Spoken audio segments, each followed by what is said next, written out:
Friends, hi, ನಮಸ್ಕಾರ, ವಣಕಂ.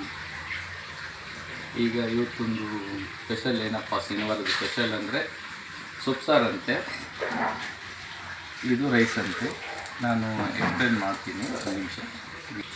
ನಾವು ಇದನ್ನು ನೋಡಿ ಅವ್ರು ಏನಕ್ಕೆ ಇದು ಚಿಕ್ಕ ಸ್ಪೂನ್ ಹಾಕಿದ್ದಾರೆ ಅಂದರೆ, ಸೊಪ್ಪು ಸಾರಲ್ಲಿ ಒಂದು ಸಾರಲ್ಲಿ 3 ವೆರೈಟೀಸ್ ಮಾಡಿದ್ದಾರೆ. ತೋರಿಸಿ, ಕ್ಲೀನಾಗಿ ತೋರಿಸಿಮ್ಮ. ಇದು ಸೊಪ್ಪು ಸಾರು ಅಂತ ನೋಡಿ ಫ್ರೆಂಡ್ಸ್, ಇದು ಸೊಪ್ಪು ಸಾರಂತೆ.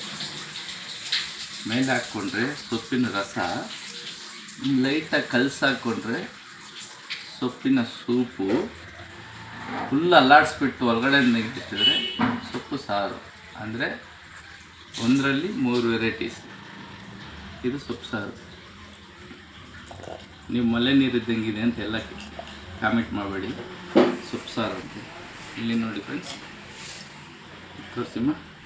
ನೋಡಿ ಸೊಪ್ಪು ಸಾರು ನೋಡಿ ಹೇಗೆಲ್ಲ ನೋಡಿ. ತಟ್ಟೆಯಲ್ಲಿ ಇದ್ದಿದ್ದು ನೀರಲ್ಲ ಫ್ರೆಂಡ್ಸ್, ಇದು ಸೊಪ್ಪಿನ ಸೂಪು. ಇಲ್ಲಿ ನೋಡಿ, ಇದು ಸೊಪ್ಪಿನ ರಸ. ನಾವು ಅಲ್ಲಾಡಿಸ್ಬಿಟ್ಟು ಪಾತ್ರೆಯಿಂದ ತುಂಬ ಒಳಗಡೆ ಕಿದಾಕ್ಬಿಟ್ಟು ಎತ್ತಿದಾಗ ಅಲ್ಲೊಂದು ಸೊಪ್ಪು ಸಿಗುತ್ತೆ. ಅದನ್ನ ಹೆಸರೇ ಸೊಪ್ಪು ಸಾರು. ಟೇಸ್ಟ್ ಮಾಡಿಬಿಟ್ಟು ಹೇಳ್ತೀನಿ, ಒಂದು ನಿಮಿಷ. 3 ಟೇಸ್ಟ್ ಮಾಡಿರ್ತೀನಿ.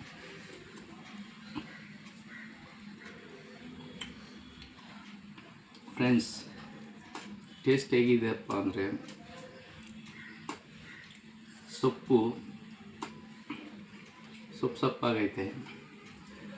ಸೊಪ್ಪು ಸಾರಲ್ಲಿ ಉಪ್ಪು ಜಾಸ್ತಿ ಇದೆ. ಇದು ಯಾಕೆಂದರೆ ಅವರು 3 ವೆರೈಟೀಸ್ ಮಾಡಿರೋದ್ರಿಂದ ನಮಗೆ ಟೇಸ್ಟ್ ಆ ಥರ ಇರುತ್ತೆ ಅನಿಸುತ್ತೆ. ಇಲ್ಲಿ ನೋಡಿ ಫ್ರೆಂಡ್ಸ್, ನಾವು ಜಾಸ್ತಿ ಯೂಸ್ ಮಾಡಬೇಕಾಗುತ್ತೆ ರೈಸಿಗೆ, ಯಾಕಂದರೆ ಅಂಟಲ್ಲ ಇದು, ಯಾಕಂದರೆ 3 ಮಿಕ್ಸ್ ಆಗಿದೆಯಲ್ಲ ಅದರಿಂದ. ಓಕೆ ಫ್ರೆಂಡ್ಸ್, ಬಾಯ್.